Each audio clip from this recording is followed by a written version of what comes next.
Hello, everybody. Mike Mills with Mike Mills Mortgage and Finance here, and this is the Texas Real Estate and Finance Podcast. And today I am bringing in a good friend of mine and realtor here in DFW. Like I mentioned in my promo, a lot of times I have people on here that we're talking about how to video market, or we're talking about how to fix your toilet or whatever, anything related to real estate. But I like bringing on local agents because, especially in markets where things getting a little challenging, which they have been recently, it's nice to get a perspective of someone that's going through it, because everybody always has answers and everybody always has solutions when they're not the one selling the house. But when you're actually the one selling the house and you're trying to work with buyers and find leads, it's a whole other ballgame. So I always like to get perspective on that. And that's why I brought Ms. Kelsey in with us today. Hello. Well, let me click my little button there. Hello, Kelsey. How are you? Good. How are you? You get cheering? Yeah. I always got to do cheering. It's very important. Got to do the cheering. That's right. So thank you so much for coming in. I appreciate it. Now, I know that, you've been in this game for quite a while, and you've seen all kinds of fun little markets and the ups and the downs. And, I think we're in a place right now in our real estate environment where a lot of people have gotten into the business over the last 4 or 5 years, and they're dealing with their first actual downturn in activity. Now, there's a difference between home prices and sales volume, right? Mm-hmm. And right now, home prices are still up, so everybody waiting on the crash to happen, where the prices were going to come. Some chair there, where they were going to come crashing down. They're still waiting because that has not occurred. It's not. But what has happened is that the volume has slowed down, right? We have less people buying homes, less people selling. Right. Because if you're sitting on a 3% interest rate right now and you are living in a house that you bought for $500,000 that's worth $750,000 or $800,000 right now, which is not unheard of, then if you want to move, you're going to have to move to find a $900,000 house and pay 7.5% interest. So, so we're going to get into all that today, and Kelsey's going to give us some insight on previous markets and what she's been through and how she's kind of made her way to stay in the business and keep plugging along, because I think everybody needs a little nudge every once in a while. So, but let's start with, first off, how did you get into real estate? What brought you into this crazy business that you've stuck around for so long and kept doing? Well, mostly past history, and I didn't want to teach anymore. Yeah. I was a high school teacher. I taught technology classes. Okay. And loved the kids. Pull that mic just a little bit closer to you. Yeah, there you go. Loved the kids. Okay. But was not loving administration and how it goes. So shocking, I know. There's a lot of teachers right now that are doing that, actually. Oh, yeah. Well, I can't even imagine what they're going through right now. Yeah. That was a long time ago that I ducked. Yeah. So I left 2011. I went to graduation on a Saturday and started real estate on a Monday. So I had just gotten remarried, and that was a full last year in teaching. And my husband's like, well, if you don't want to teach, well, then do something else. And that's all I needed was some support. What was it about real estate specifically, though?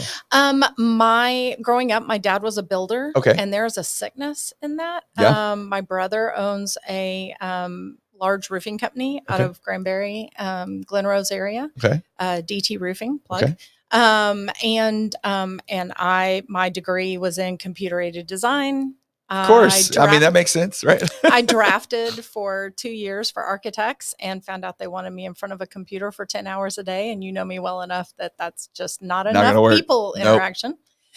So then I got a job at Farmers Insurance, which I thought, this is nothing that I was doing. Well, it ended up being I was a foundation adjuster. Okay. Wow. So I was back to drawing. Run the gamut. I was back to drawing, and that's when it was covered in insurance. So now it's not. Oh, really? Okay. It used to be covered under the policy. Really? If there was a leak. Okay. So that was my job. Only slab leaks. That was my job to go out and find out if there was some sort of leak that was causing the house to shift. If it was Texas shift, not so much. Right. Put some water around your house. Right. Yeah. So now we need water. Yes. No more water. So so I did that until Farmers was kind of known for just running you into the ground if you did a good job. I mean, I was working till 2 a.m. with babies, and I was like, I'm out. Yeah. Called one of my plumbers to tell him that I love y'all, but I can't do this. And he's like, well, I'll hire you. And I'm like, what? So I ended up. You were in high demand. Working for, because he was doing that testing all over the state of Texas for many companies, not just us. Okay. So he had 9 trucks, and they every day, each one of those did a slab, did a hydrostatic test at least on a house. So, and met agents, and then they had to come back in while I drew all the plans and he goes, exactly what the insurance company needs. Yeah. So that would be great. So probably one of my most favorite jobs ever, except for maybe real estate. Okay. Yeah. I mean, it's gone quickly. But I loved him, and the people were nice, and I knew what I was doing. I had my son. He let me bring him for a while till I was like, oh no, take care. We're good. I can't. He's moving. Yeah. Hey, look, absence makes the heart grow fonder, yes, right? Yes. You got to have a little separation. So, and then, it was just kind of, it didn't pay a whole lot. I was driving to 75 and Park every day, putting about 500 miles a week on my car. Yep. And I was driving an Expedition. So great gas mileage. Yep. Got the kids and just all the things. Eating up gas. Mm-hmm. Yep. So I then got a job. A good friend of mine worked for the Mansfield ISD, and they had a technology department, and they were looking new technology department. Right. It is where the police station is now. Okay. It's behind the old Willie Pig. Yes. And I live right across the street from there. Yes, you're well aware then. Yeah. And they needed a CAD teacher. Okay. And I was floored. I'm like, they do not. It took me forever to find enough classes to just get a degree. And right. There's no way. Now they're starting them in 8th, 9th sure grade. Enough, they were teaching computer aided design. Wow. And so I started there, and I ended up, that's obviously, unless you're just interested in building and architecture, right? Why else would you do that? And kids that are 15, 16, 17 years old, they are like, didn't have that. It's really hard. You brought up something a minute ago when you said that, you got your degree in that, and then you ended up in real estate or whatever. But, we have this, we tell our kids this too, which I'm trying to get away from more and more, but we have this expectation sometimes of our kids that at 17, 18, 19, 20, 21, 22, that they're supposed to know what they're going to do with the rest of their life. Right.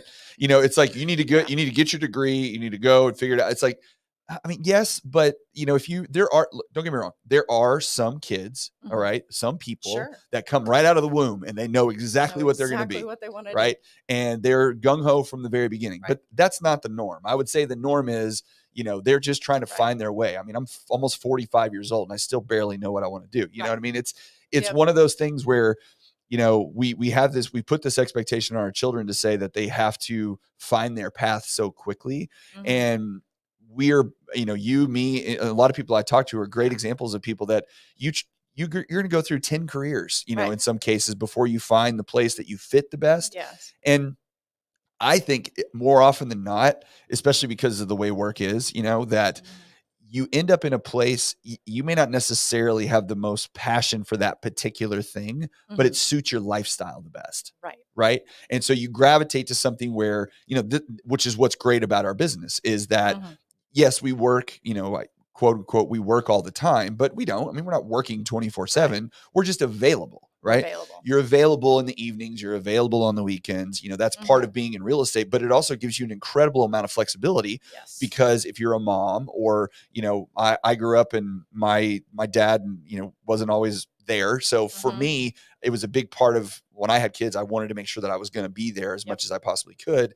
And my career has allowed me to be able to do that. And so I think that, letting kids try different things and explore different options without forcing them into locking down on one particular thing. I think you're going to find your path to happiness much quicker, than if you just think it's supposed to be this way. Right. Right. Totally. All those moves that I made, there was always a back reason. Yeah. I didn't want to be a teacher. Yeah. I would have gone to school to be a teacher. Right. It was more that my daughter was going to kindergarten. That would put me on her schedule. And that would put me home during the summers. Yeah. And it got me closer to home. I was no longer driving. Yeah, I was in Mansfield, so I wasn't going that far. Terrible. So, there was a reason behind each one. The first one was because that was my degree. The second one was because it was paying more and it was giving me a car and good benefits and things that I didn't have. Yep. Then the teaching. Then from there, then it was the plumber. Yeah.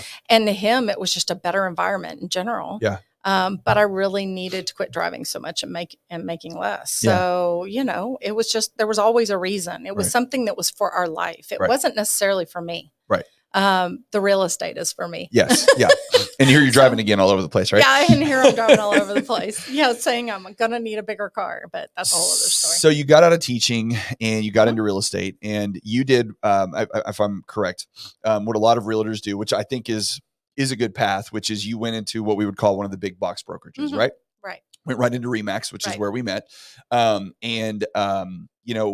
Anytime I meet new agents, and, especially because I used to do things with champions, sponsor classes, and agents would ask, different brokerages. And I would always tell them, I was like, look, I think a great place to start, unless you have, a lot of background or you have someone around you that's going to mentor you or whatever, a great place to start is with the big box brokerages, right? They have a system. They're all going to offer different things, the broker that's in that particular, because it's all, franchised essentially. And, so there's not always a perfect situation, but a lot of them are good because they're the offerings that you have, the training, the mentorship, the availability to ask questions if you're in the right place, which, that was a great place that you started off. Really gives you a lot of backstop, when you're first starting out in your career.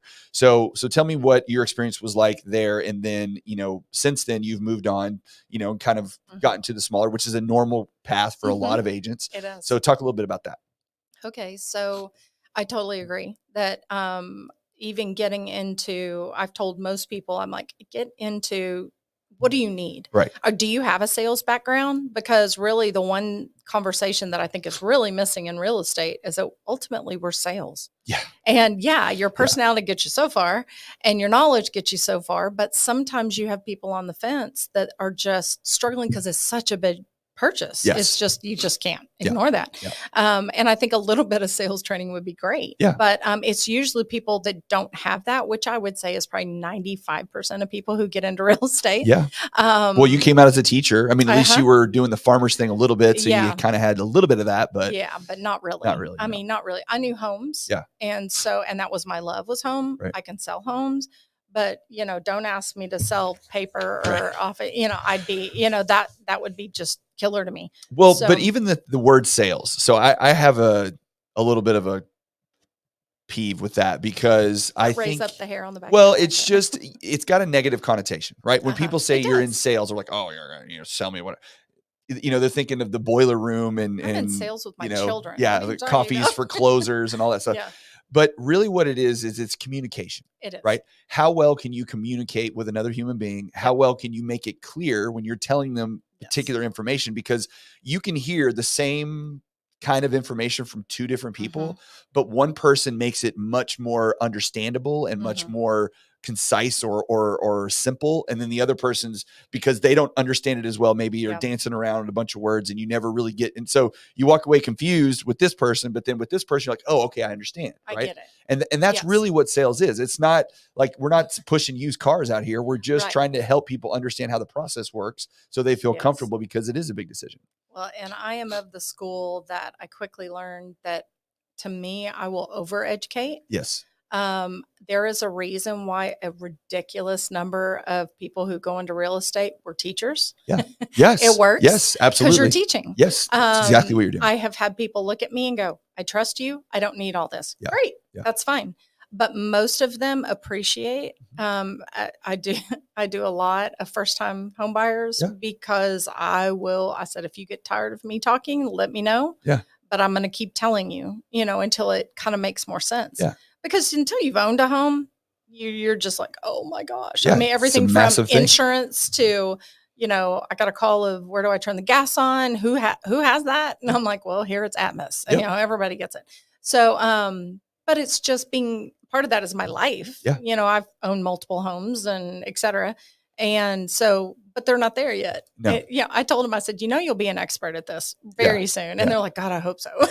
I'm like, you will. Yeah. It's just living, But I overeducate. And if they ask me to stop, I stop, so, always overinform, when you've got sellers that our houses are sitting longer right now and they're panicking because they remember a year ago, 2 years ago, where they were, you could barely get a sign in the yard. Yeah. And somebody was throwing offers at you at list and above, so. Would you say that that was a lesson that you've learned along the way? Because I think with newer agents, especially, there is this, we all want to make people happy, right? The goal is to make someone happy. Sure. We want to please them. We want to make sure that, everybody's in a good mood. Nobody's upset, right? The whole deal. But the problem with that sometimes is when the market's good, you can just whatever. Sure. You don't have to have hard conversations very often, right? If the houses are selling like crazy and the buyers are getting offers accepted and everybody's blowing and going, great, right? But inevitably, one side of the market or the other, you're having to have difficult conversations, right? If it's a seller's market, you're having to have difficult conversations with your buyers. If it's a buyer's market, you're having to have difficult conversations with your sellers. But if you don't have those conversations, if you let the seller or the buyer drive the transaction and tell you what they're going to do, we want to offer this, we want to list our house for this, we don't want to do this repair or whatever. It's not that you can't do that, right? Sure. You can do whatever you want, but the success that you're going to have is going to be slow going because you're the expert and they are the buyer and seller, and you have to tell them how the market is and what's happening in this, but you have to do it in a way that, doesn't piss them off, basically. Yes, basically. So, so tell me about, like, what was your learning curve on that? Did you go through any experiences when, the bell kind of clicked on you for that one? Well, a lot of it was just confidence. Yeah. That, okay, I know what I'm talking about. Yeah. And I can do this. And if they don't, I always have ways out. So it's like, okay, we can try that price. Yeah. We can try that, but we will know within 2 weeks. We will know within 2 weeks if somebody's not interested or we're not getting showings or, it's crickets, kind of thing, especially right now. That's pretty much what you run into. Yes. So it's like, sure, we'll absolutely try that, but I've told you what I see. Yeah. Because numbers don't lie. Sometimes that bites me in the butt a little bit. Because there are unicorns out there, and sometimes it's just that's exactly the buyer that's out there looking for that specific house, and you don't know that until you actually put it out there. Anything can happen. Anything absolutely. Can happen. Yeah. So what I have learned is be willing to try just about anything. Yeah. I am past the days of offering a stupid amount below.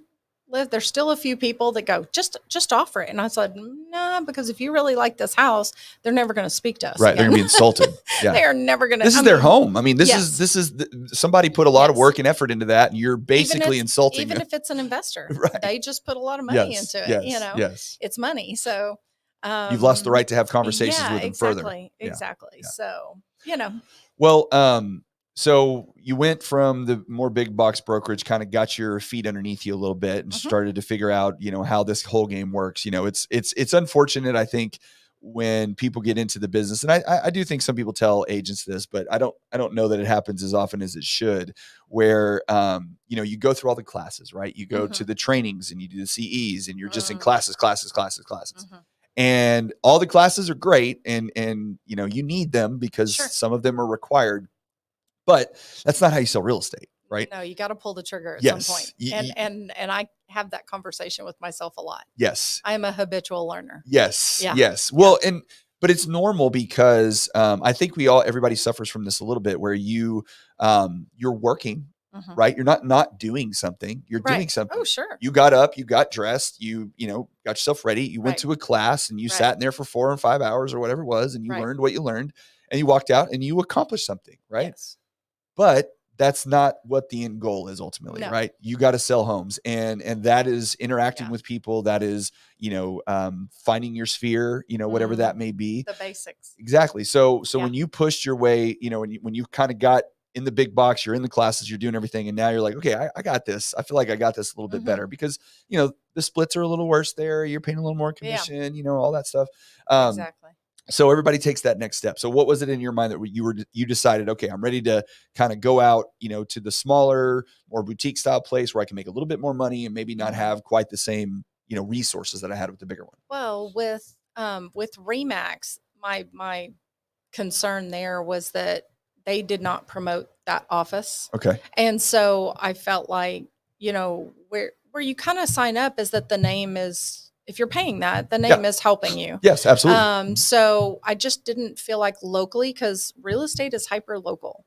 So they were not really doing what I thought they could do. Okay. And then a good friend of mine became the manager of our Arlington office over at Ebby Halliday. Okay. So I went there. Yes. And which is another kind of bigger. It is. Yeah. It's in fact, it's corporate. Yes. Very few of them are corporate like that, which that is wonderful. That's right. It is. It's not the franchise setup. That is wonderful and great when you're new. In fact, I've told other people they wanted suggestions and they were new. I said the same thing you said. If you want training, if you want a professional, classy place that, they're not just going to let you go do whatever you want to do. Right.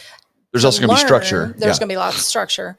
Is Ebby Halliday's excellent. Yeah. So where I moved from there to a smaller brokerage was because in COVID, like a lot of people, my husband took a pay cut. Yep. And I really started looking at my numbers because real estate agents are not so good at that. The ones that are brokers. Yes. Yes. Just so you know. Yes. Yes. So I really started looking at my numbers and I wanted to just kick myself because I had been what I would say overpaying for 3 years easily. Probably about $30K a year. Yeah. So in my split. So which not their fault. That's the way it was structured. I was doing really well. You knew what my there was business was growing. Yeah, there was no surprise. Like you knew what that was. It just never dawned on me that there is a point where you start getting more successful that you need to reevaluate what's going on. So hey, Marianne's checking in with us here. Hey, Marianne. So,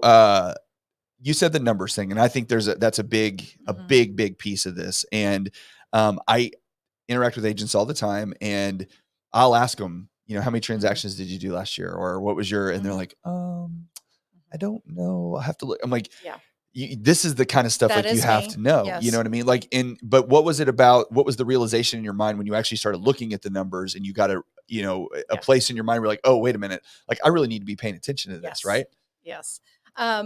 Literally. And it was simple. It wasn't that I did some weird deep dive into a spreadsheet that was just you writing it all down. Yes. Looking at it going, hang on now. If I went over here and there's a lot of flat fee places now, which is where I've gone.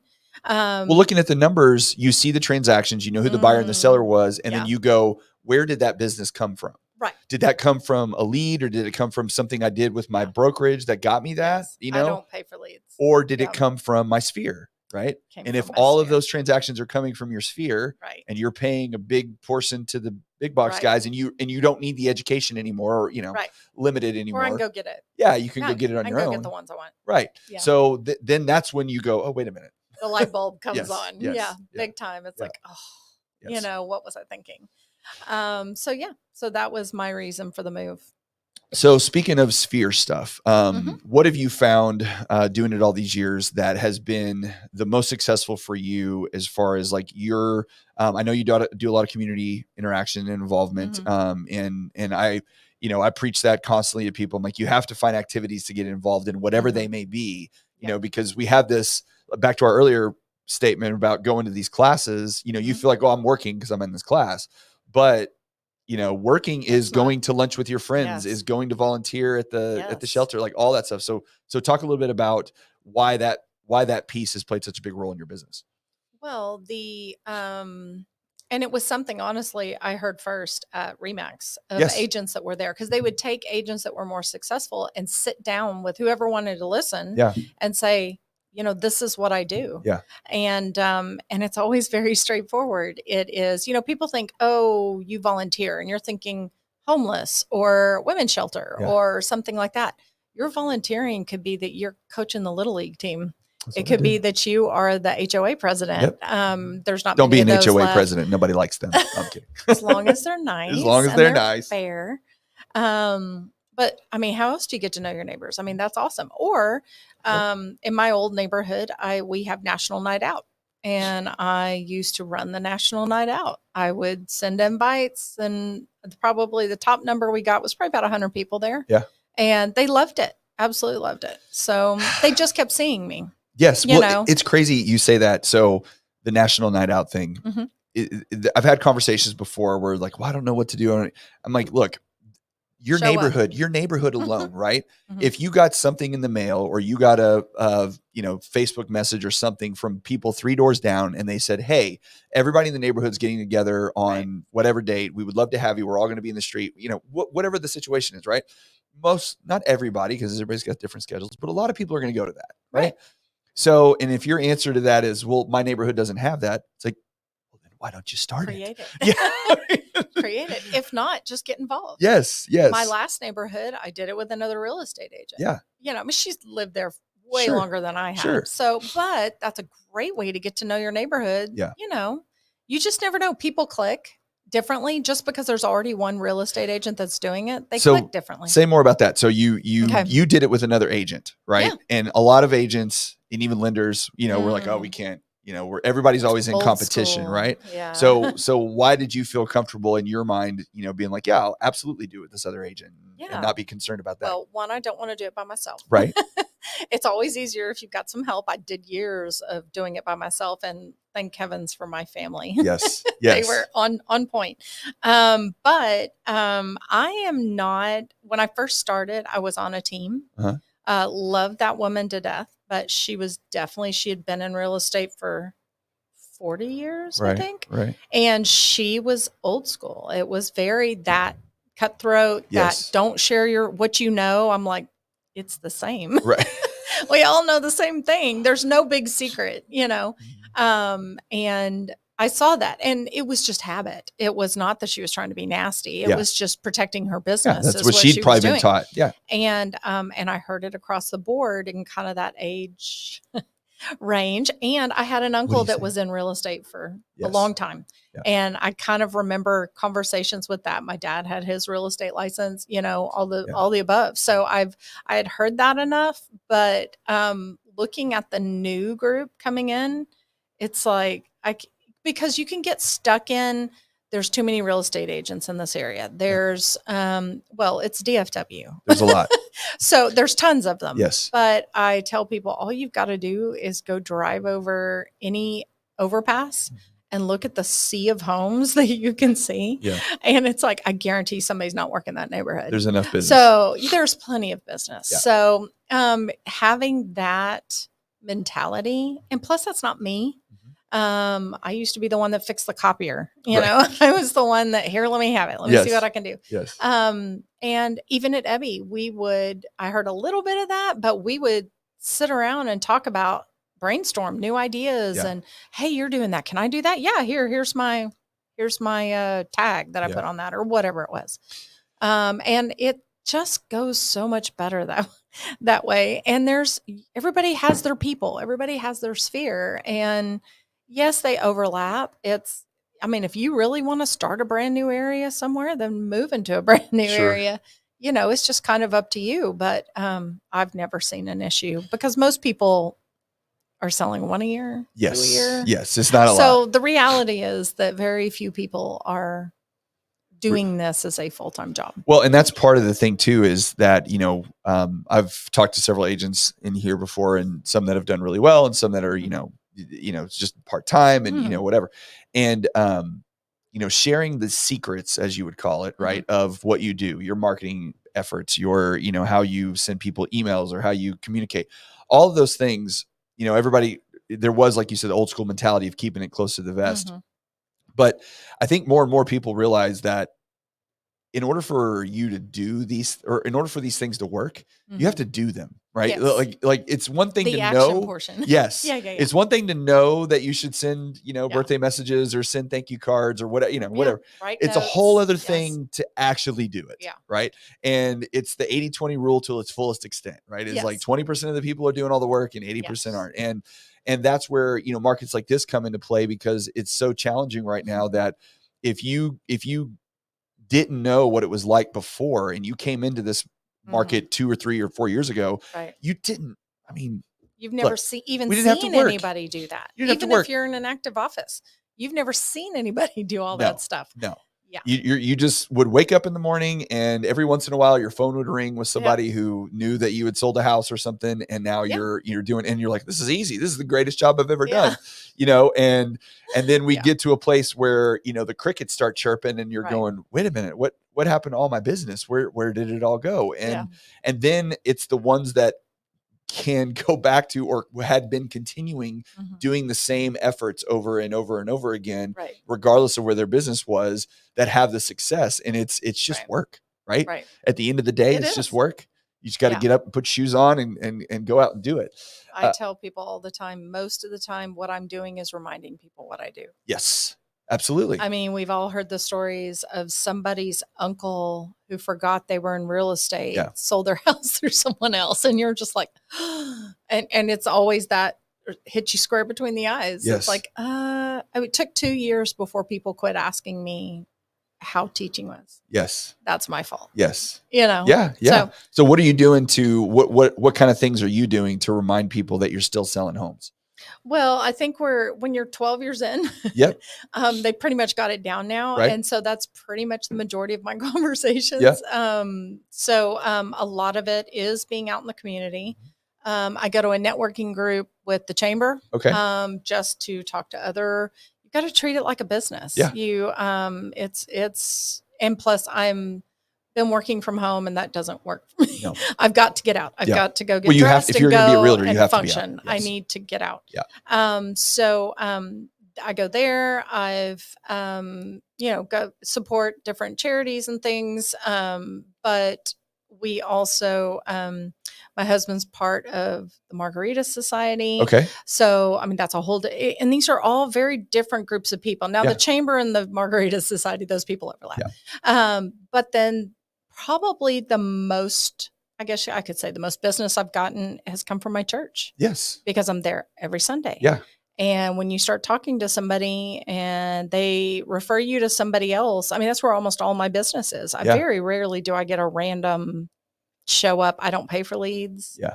I never have. Yeah. And I never will because I don't think they're worth it. Yep.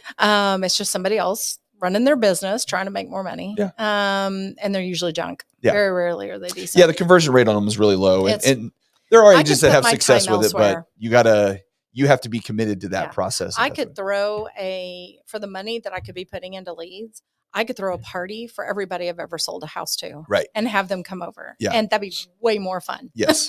And probably beneficial for you. And beneficial. Yeah. It's just like, hey, you know, come on, I miss you people because you get there's two ways to handle a deal. And this is any kind of sales, which is it's either transactional or it's relational. Yes. Well, I can't be transactional. Transactional is just basically come in, get what you need, sell them a house. Nice to meet you. And they're gone. Yes. And they never hear from me again. That's the intention. Yeah. My intention, sometimes I'm not so good at it, but my intention is never to do that. And it's like, I miss my people.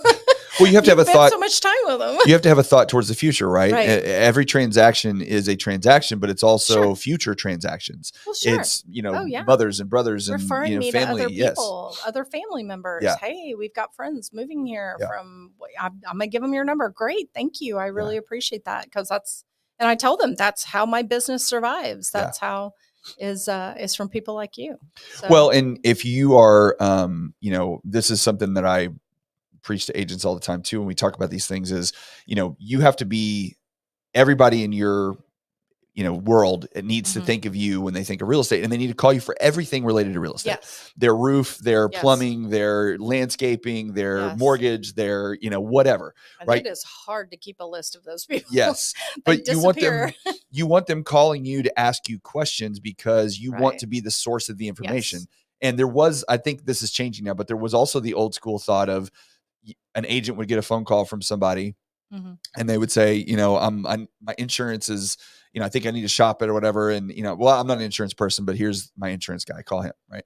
Or, hey, rates look like they went down. I think maybe it's time to refinance. Well, I'm not a loan person. Here's my loan guy, call him. Yeah. And so people would call, but then you just kick them off to other people, which is not a necessarily bad thing.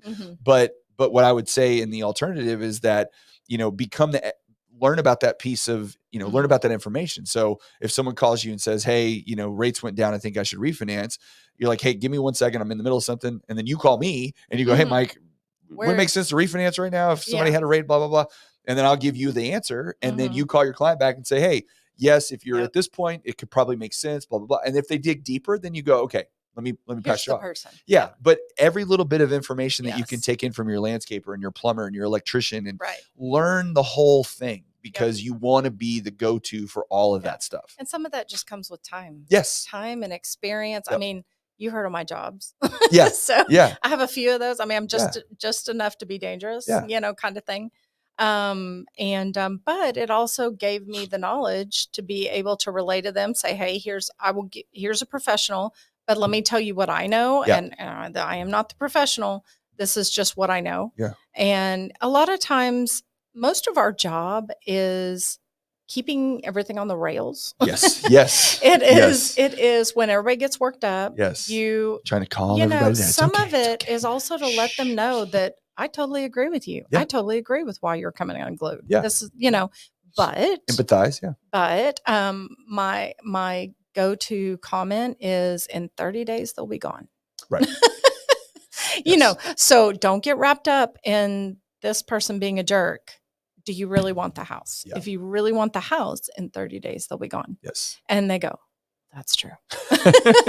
Well, it's a very emotional transaction. It is. It's their home. It's their family. Understandably. Yes. Yeah. So they're going to go through all a roller coaster of emotions. Yes. And yes, you do have to be the therapist and keep everybody calm. Unrealistic and realistic and all the above. I mean, it's the nature of the beast. All of it. Yes. But that's again, that's the sales part, right? Or the communication part and the setting expectations and all of that kind of stuff. Lots of expectations. Yes. Yes. It will save you in the long run. Yes. The more you say up front, the more they go, hey, she said that.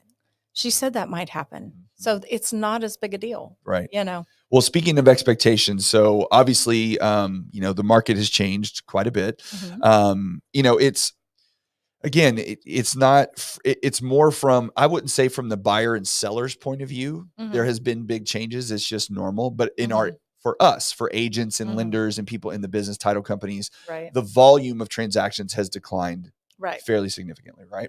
So we're in a place now where, every person's important. Every deal is important. Every person that you can find that can help you, achieve your goals for the year is going to be key. So what have you found as far as setting expectation with buyers or sellers coming into this market now and going, okay, here's where we are. Like, what are you telling people right now as they come into, buying and or selling right now in this market?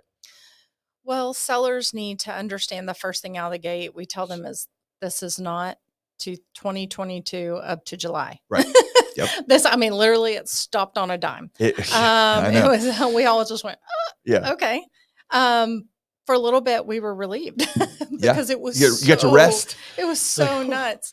Take a breath. And it was not good. I mean, everybody kept coming up to me and saying, oh, you must just be killing it. And I'm like, no. I was like, this is awful. I said, I have people offering, anywhere depending on the price range, 5,000 to 20,000 over and it's not losing. Getting it. Yep. They are good buyers. And guaranteeing appraisals and all kinds of stuff. They are good buyers. People not inspecting things. I would never recommend that. Right. But just not getting it. Yeah. And I mean, I probably wrote, I think I just deleted like 15 offers that I wrote for one couple. And they ended up taking a break until they checked in and came back again the next summer and bought one. Yeah. Because everything, it was perfect. Yeah. Everything they were willing to wait. They just rented for one more year and it just slowed down and they were ready to go. Yeah. So, but as far as sellers, I tell them, we are looking at, if you've priced it right, we're looking at about 30 days on the market, 15 to 30. Now, if it's like stellar unicorn, it's got all the cool stuff, it's priced right and it's ready to go, you may go sooner than that. You may get multiple offers even still right now. Absolutely. We still have multiple offers. Yep. Just not 30. Yes. Now, and multiple offers we're seeing on a lot of them are the ones that need all the work. Because right now they're lower priced. Yep. Investors might come in. It's a big rental market. There's a lot of cash buyers right now. Yeah, it's a big rental market. So people, as long as they can still kind of make their money back, or even they're just putting their money somewhere. Yeah. A lot of these prices, I go, there's no way they're going to get their money back every month. And really, it's not that. It's they've got a place to put it where it will continue to grow. Well, and there's very few other options right now that aren't incredibly volatile and like the stock market. I mean, I personally, I've had money in places and I've pretty much pulled all of it out except for proper. I mean, those are the places because you just don't know. Yeah. There's too many variables right now and where the economy could go that, it's just kind of like, well, let's wait and see. But the one thing that hasn't gone down is the real estate. And that's why you're seeing, I think right now, I read something the other day, it's something like 25 to 30% of all of the transactions that are happening in the US right now are cash. Wow. Because big money investors or small are taking their money out and they're buying the real estate because they at least know they see the same thing you do. It's going to hold the value, right? At bare minimum, I'm not going to lose my money, right? I'll hold my money. Right. Maybe I'll have to hold it a little longer. Maybe it'll take a little longer to sell or whatever, but I'm not going to lose money. And that's what they're scared of because, the market that we came from was incredibly unhealthy because, and I'm sure we all have these conversations with buyers all the time, especially it's like, look, in June of 2022, your interest rate would have been 3%. Okay. But you were paying $50,000 over the list price on that house. Okay. Well, the price that you pay for that home, you can never change that because that's what you paid. Right. Okay. Your rate can change. It can go up. It can go down. I mean, not, if you refinance or whatever, I don't mean like adjustable rate stuff, but those kind of things can move, but the price that you pay for the home is there. Right. And right now, even though it's a little slower, the market is healthier because it's still not, we still are still in a seller's market. I would very much argue, depending on the location. It depends on the spot. But at least now if the house is listed for 350 or 370, you're going to get it for 350 or 375. And yes, your interest rate's going to be high, but there's a very good chance that it's probably going to come down in the next couple of years, and you're not tied to that. Paying 15, 20, depending on your price range. Yes. 15, 20,000 over. Right. I mean, finally, and like you said, the interest rate is higher, but you're not paying that. And in some cases, I'm back to where some of my first time home buyers, if they need help with closing costs, they can ask for a little and get it. Yeah. Depending on the circumstance. So it is, or just the other way around. If there's something that needs to be done to the house before or after inspections, it was like, well, your choice is, are you keeping it or not? Yeah. Are you bailing or not? Because somebody else is right behind you. Yes. That will take it as is. Now it is more, hey, we've got a problem with the roof, or something that would not mess with lending. So that whole sink is leaking. We need another $500. Put it in seller concessions because then you have cash. Yes. Then it's not still coming out of your pocket. So well, and more often than not, if a seller is selling a home right now, they have to sell for some reason. There's a reason that they're selling. And there's a reason the buyers are, sellers definitely. Sellers are but, definitely 12 months ago, people were just like, let's just see. Like I talked to a lot of people. I was like, let's see what we get. I was like, you just sold your house just because? Like, why not? Let's see what happens. People took advantage of all your money sitting in your house. Now you can take out loans against that and do that. But they were like, I could sell it, downsize, pay off my bills, and just lighten the load in general. But then they, of course, had to find something. Yeah, well, that's the flip side of it. But they had the cash, typically.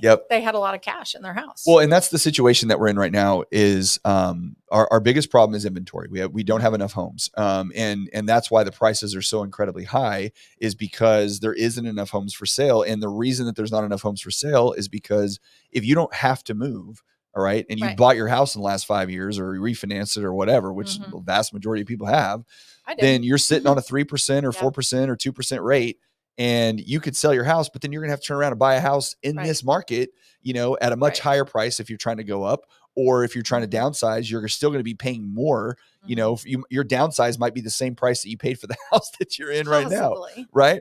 Yeah. So unless you're willing to be creative and just hang tight.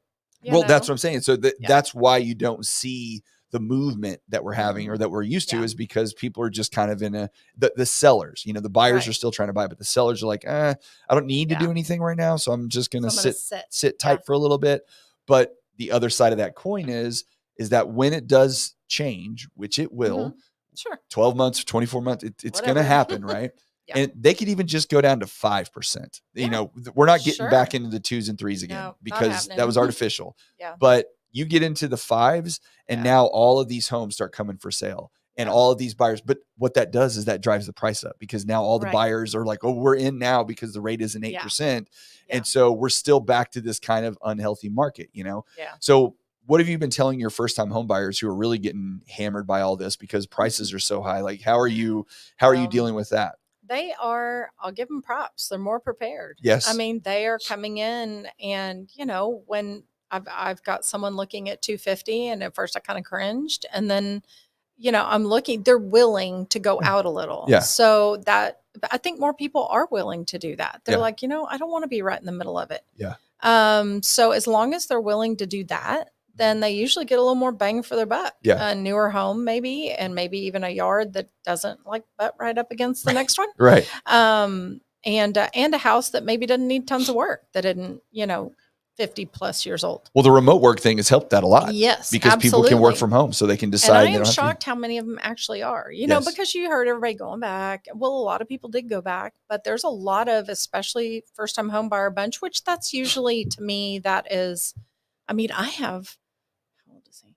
About 24-year-olds, 25-year-olds that are getting married and buying a house. It's still really important to them. Yes, absolutely. Absolutely. So, and they see that that's what's holding value, and, they may have to hold on to it a little bit longer than the people they just watched in the last couple of years. But they are all in. Yes. They're all in with here's what we've got. It could be, they just saved their money from an inheritance that they got somewhere, and this is where they want to go. So, well, I've run into that quite a bit with younger home buyers, in that, everybody has a good old day syndrome. When I was a kid, we used to. Oh, sure. But I do it. But I have to give credit to the younger generation, the Gen Zs, millennials, I don't know, but the Gen Zs, because they went through, to some extent as children, they went through what we experienced in the housing crash, and seeing parents lose retirement accounts, and seeing, well, that's what everybody talked about. Jobs, in the house. Yes, job losses and everything else. And they lost a little bit of the U.S. materialism that we've had for so many years, where you had to buy, get all the things. Like, the boomers in our family, they had to own everything, credit card debt out the eyeballs, and all, they had all that stuff. And the next generation, those Gen Zs, came up and saw, wait, I don't need to live that way. Yeah. Like, I don't need to have the newest thing. I don't need to have the best car. I don't need to have all that kind of stuff. Right. I can put value in, and truly, there's just more education. Honestly, because if you want to find something out, if you're curious about a topic, when I was a kid, I had to go ask my crazy uncle, or, the neighbor next door, like, how do you do this? He's like, blah, blah, blah. You don't know if he's telling you the truth. He can be totally full of crap. Whatever. But now you just go on YouTube and you're like, how do I buy a house? Or what do I need to do to save for retirement, or whatever? And there's thousands of videos and resources out there. So that conflicting. Well, yeah, you got to sift through. That. Yeah. But they're sharp. They understand, what's true and what's not. And once you see enough of it, you kind of figure that stuff out. But so speaking of kids, though, you are bringing your kids into the business to some extent. Some are already there. Bringing themselves. And they're bringing themselves, which, hey, all that means is that they had a great example, right? I guess. Because they're like, hey, mom's loving this. We're going to go do this. So what's that been like? And what's their experience been compared to what yours was when you started? Well, I tried for years to get them in it, and to show an interest, even just, this would be a great part-time job while you're in school, zero interest, zero, because I came up with it, I'm sure. Sure. So, when you're offering up the idea, it's a terrible idea. Yeah, it's terrible. Yes. So, then I had, one, my older daughter, Peyton, she, and her husband were living in Maryland. He was working with Navy for wrestling. Okay. Well, she got into real estate and loves it. Absolutely loves it. But because of what he does, they move around. Yes. Every couple of years, she goes, okay, I can't keep doing that. So she's taking a break from it until hopefully, knock on everything, she might be back here. But then hint, move back. And then Savannah, she actually started her real estate classes while she was still in high school. Wow. Now, she was graduating the COVID year. Right. That it was the end of that year where they didn't have a prom. They didn't have all those things. So she was that end. The other child was we didn't go to school all year, but we had a prom and stuff like that. Yeah. So she started taking her classes, and she's been in it 3 years. She was the assistant to the brokerage, and she learned some of the admin stuff, tons, with all of that, and has sold some houses. And now she's like, I think I'm ready to gear this up a little bit more, so. But it's good. It's usually me that gets the phone call. Sure. What do you think about this, Mom? Yeah. And I'm like, well, that's good. Do this, do that. Make sure you communicate. It's usually in every conversation. Yep. Because it took me a while for that to stick. Yeah. The more that you talk, the more that you explain it, the less panic There is. Yes. So, well, then people are clear and they have trust and they understand yes. what's coming and Yes. they know, well, they feel like you know what you're doing. Yes. So when you've already said it, they're like, yeah, she told us. Well, yeah, you're establishing yourself as the expert. Yes, so they can feel more confident because if you're look, if you're with somebody that has confidence in what they're saying and they're sure about it. Now, sometimes, people are sure and confident and they're wrong, but more often than not, you at least get a sense of, you're feeling good because you understand that, all right, I don't know what I'm doing. I've never done this before, or I haven't done this in 5 years, or whatever the case may be. So I need someone to hold the reins and tell me that it's all going to be okay. Yes. Right. And that's your job. You have to be that person. And, it's not always the best job, because you get to deal with the good and the bad. Sometimes you're doing it for the other agent. Yes. Oh yeah. Hey, that's the way it is. Those. I mean, yes. In any profession, I'm sure, it's not just ours. There's good and bad in all things. You know what I mean? But I always tell people, like, you should feel good about that, because if you're having to pull slack for somebody else, then that's called job security, right? It is. Because that is like, if that's what I'm going up against, then I'm feeling pretty good, right? Yeah, that works. I'm feeling like I'm going to be okay. Got it. Yeah. So what do you tell your daughter right now, as she's getting ready to maybe start selling on her own? Like, what kind of habits or what kind of practices are you trying to tell her that she needs to focus on to make sure that she can make this a long-term career and not just something that's, good for the short term? Well, she is almost 22. Okay. So her market, her sphere, her people are very different than mine. Right. So, but it's funny how much I've told her, I said, you need to, every time you go to a house, you need to shoot a short little video, and it needs to be on your reels, on your stories, on your whatever. Yep. And anytime you have an open house, throw it out there, just blanket, whatever. That's where they're looking. Look. And I said, because everybody likes to look at houses. Yeah. I mean, that's how we all get here. That's isn't right. it? So I tell her to do that. And she's at a point right now where her age group is about to be graduating college, is about to be getting married. Right. And I said, they need to see you. Like I said, everything I do is reminding people what I do. Yes. And so it is amazing. So she started doing some of that stuff, and it kind of cracked me up that all of my mom's friends, they're all we're going, Savannah's killing it. And I'm like, what? Like, wait a minute, hang on. Yeah. We have just as much of a problem with social media in that bunch than we do. Oh yeah. They're on it all the time. Yeah. Oh yeah. So, but I tell her that, I'm like, see, people are watching. Yeah. I said, your group may not be commenting. I said, now your grandmother's group is all over it. Right. They're all on it. She goes, oh my gosh. But it was just proof that what I was saying. So she is going to have to go that route. And I told her, I said, take care of your people that you've helped before, because they've worked with you before and they'll work with you again.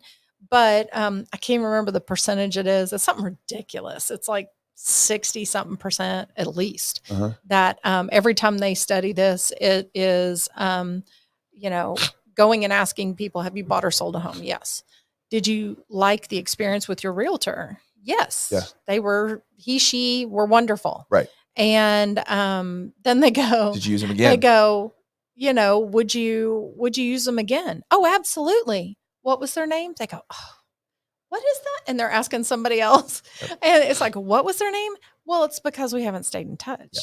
So, I mean, that's across, I don't care how old you are, that's across the board. Yeah. And those are areas I struggle in, it's like, I've had a VA and then a virtual assistant and not had the VA. And it's just, those are the structural things that are non-negotiable. Yeah. Yeah. So, well, I think we all strive to be better all the time, right? And nobody's perfect, right? You're not going to solve all your problems at once. You're not going to have all the answers. You're just trying to be a little bit better at what you're doing every day. And you're learning some things that work for you and you're learning some things that don't. Right. And they could work great for someone else. They just don't, it doesn't go with your personality. Exactly. And you're just trying to get to a place where you have enough activity that you're doing on a regular basis, whatever that is. And that's the thing that I think, agents that are looking or grasping for something, they're always, well, what are they doing? What are they doing? And that's fine.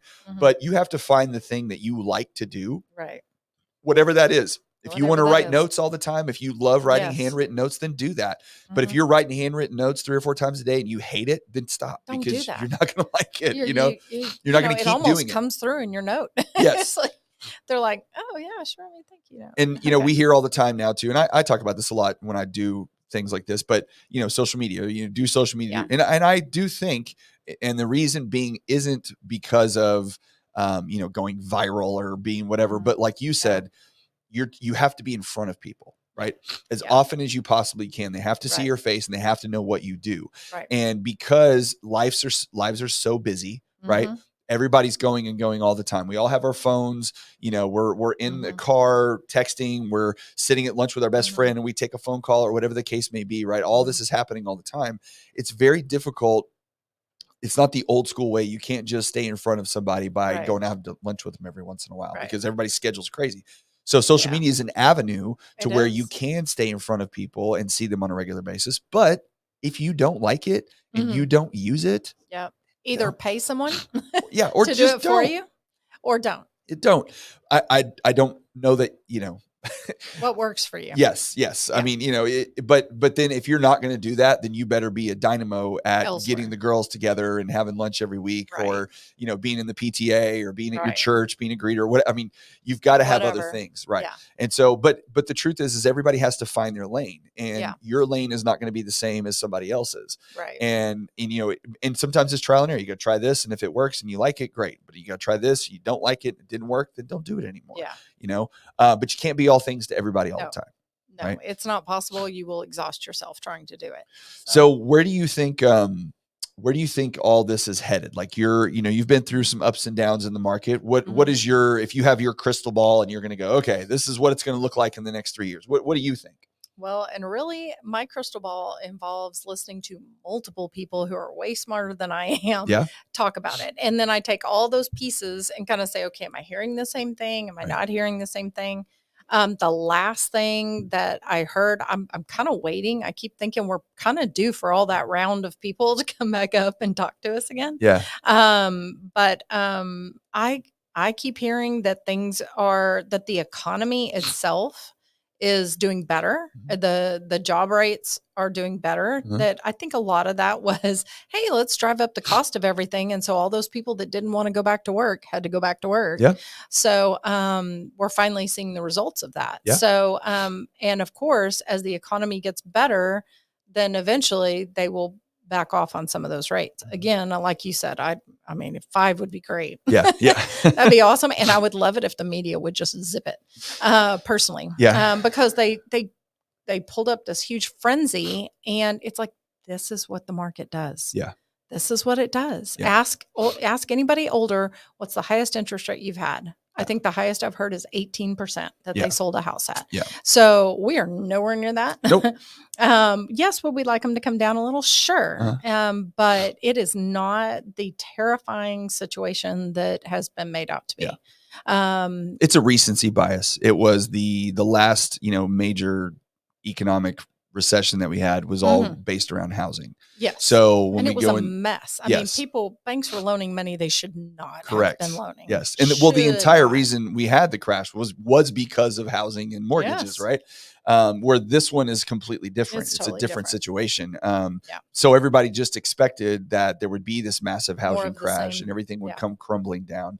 And now that it hasn't come to fruition, it's like, okay, well, where's the collapse going to occur? And I do think that there's still some things that are a little, anytime you're headed into an election year, which is what we're headed into, buckle up, everybody. It's going to be a nightmare. And there's that. But anytime you're doing that, then there's a lot of, I guess you would call it gamesmanship that occurs with some of the numbers and what's happening in the economy, good or bad, on both sides. And so it's hard to figure out exactly what's going on sometimes and what's good and what's bad. It's like they had job numbers come out today and they were down from where they were the month before. The unemployment rate's still okay. But it is trending downward. But the thing that gets missed sometimes in those numbers is that we're in an economy where incomes aren't quite that great, and people want companies want people back in the office. So what's happening to a lot of people is they're saying, you know what, I don't want to do that. So I'm going to start my own business, or I'm going to go work another side gig job or whatever. And so there's some extra jobs that are being kind of dropped into the market that maybe aren't there, but it doesn't mean people are doing poorly. It just means that they're changing. They're shifting on what they're doing. And so, you know, and the other issue is that, you know, part of the inflation that we had, a good part of it, was large companies taking advantage of the fact that the news was telling us there was inflation. Yeah. So they just lockstep right in with my that. Starbucks went up 50 cents, but it actually went up $1 because they were like, well, they'll pay $1 extra for it. So why not get that? And now corporate profits. Everybody just says, oh, everything's more. That's right. I still hear people say, oh, we have a supply issue. I'm like, do we? I thought we kind of solved a lot of that. No. I don't think we have a supply issue. No. Well, that's happening with cars. I mean, I'm in the market to buy a car. My daughter's about to turn 16 soon, so I'm looking at different cars. For a new one. And I've been kind of diving into it a little bit because I'm a research guy, but they're just not making as many. Like that's part of it. I mean, they're keeping the supply low, but on purpose. I think they're doing it on purpose. It's I'm on like, purpose. why don't we have these? Yes. We are all back to China shipping all their stuff and the chips and all that stuff. I'm like, there's no reason this should still be like this. The profit margin on a new car that they got pre-COVID is pretty much doubled on what their price their profit per car doubled, and it has not changed. Even with the demand dropping down, it's only gone down a little bit. So, I mean, there's all kinds of stuff like that. Buying cars. That's right. There's all kinds of stuff that's happening like that in the market. And so that's what I'm saying. It's in this weird place where, you know, corporations are still making a decent amount of profit, but it's going down some. The job numbers are a little unsure what they are because people are transitioning into different careers and starting their own businesses and doing side gigs and, you know, getting out of the 9-to-5 grind, you know. So there's just, we're kind of in a transitional economy to some extent, and we just don't know how it's going to play itself out a little bit. But the anchor to all of this that has not changed again, like we said, is that real estate prices have not gone down. They have not gone down. They have not crashed. They have not. And especially in Texas. Yes. I mean, oh my God, you know, there's California and then there's, I think even Florida's had some problems. New York, it's just tanked. But, you know, Texas has always been solid. Yes. I mean, even when it was horrible in what was that, 2008, 2009. But it wasn't even horrible. Texas was not as bad as what the rest of the country looked at. We've usually got, you know, I always hear it's oil and gas is backing us up. You know, we've got some stability. So I'm not sure if that's it or our state's just in a good position or what it's just, I think when COVID happened and especially, you know, this was very, very prevalent on the West Coast. And when everything just shut down and there was the government and the governor and they were telling you what to do. This is what you have to do. You can't go here. You can't do that. You can't. And people are like, wait a minute. Open your business. It's like, wait a minute. I live in the U.S. Like I can do, what about freedom? I can do whatever I want. Right. And so in Texas, we're like, whatever. Like, come on, let's figure it out. Florida. So everybody moved here because they were just like, okay, I can make adult decisions in Texas and I can't make adult decisions in certain other parts of the country. Yeah. We just need to keep reminding them that. Yes. And the land, we have an abundance of land. And there will be more houses that are being built. Just takes a while to get there. Yeah. Well, and they're cautious because they got caught. They want to be careful. You know, they got caught a year ago of, you know, all these houses being on the ground and people just going, interest rates are killer. It's like, so they've learned to how, you know, right now the new home bunch is keeping us running. Yes. New homes are especially the bigger companies because they have they're the builder, they're the lender, they're the title company. And then now I'm hearing some of them are the insurance. So, but when you have all of the companies, you can smudge those numbers around and make it work. And like, okay, what can we get people in with? Well, right now, what are they worried about? Interest rates. So they'll get it's not the price of the house. They'll get them in with interest rates. And it works. And it's letting people get in new homes and good spots and not for crazy money. I mean, yes, they're up, but they're going to continue to go up. So they've really been. I've had a lot of people have said, "Have you looked at new?" And then you've got a warranty for you know, solid year plus 2 years for structural, pretty, and then you've got the foundation for 10. So people are like, oh, this isn't a bad idea. Yeah. I mean, and it is, I joke all the time about it, but I always say the best time to buy was yesterday, because you're just not going to see prices come down. Nope. You're not going to see, there's no crash because there's no flood of inventory coming. It's going to continue to grow, and it is a safe place to put it. Yes, rates are high, but that can change as well. But it is the safest place right now to hold your value for your dollar, and also have a good idea that it's going to increase, that you're going to appreciate with that value over the years. 3 to 4% a year. Yep. So there is the world's not ending, but the market's still coming along. You just have to, it just isn't, your phone's not ringing. Different. Yes. You got to work. You work it. Yeah. You got to work. You got to work. And that's the difference these days. So, all right. Well, we're over an hour already. So, went really quick. But anything you want to say before we go, just as far as tell those agents out there, give them that spring of hope. What's your spring of hope for them? The spring of hope. The spring of hope is that do the basics. Do the basics and work it, and activity breeds results. Yes. It just does. That is the one thing about sales, that you can always go out and do more. Yes. You can always go out and do more. So don't feel like you're stuck, or, these people know more than I do, and I'm never going to be able. Oh, please. I know plenty of people that have been that have done this for 30 years. Well, they don't learn anything new. Yeah. And they're kind of stagnant where they are. And they, some of those new things are good, but don't let the flashy distract you. Right. You're only limited by yourself. Yes. Right? That's the only limiting factor. Well, thank you so much for coming in. My pleasure. Appreciate you hanging out with me for an hour. And thank you to everybody that was listening and hung around. We'll be back again next week, but keep on keeping on, and things are going to turn around. We're coming into school time, and now it's really going to get busy. Really and truly, August is, people maybe don't realize this, August is actually kind of a slower month for real estate, because people are coming back from vacation and they're getting ready to go to school. Yep. And then once school starts, I promise you, your phone's going to start ringing again, because now everybody's back into the routine, and they got to figure out what they're going to do. And they have more time. That's right. They got more time to figure it out. All right, guys, everybody have a good weekend, and we'll see you next time.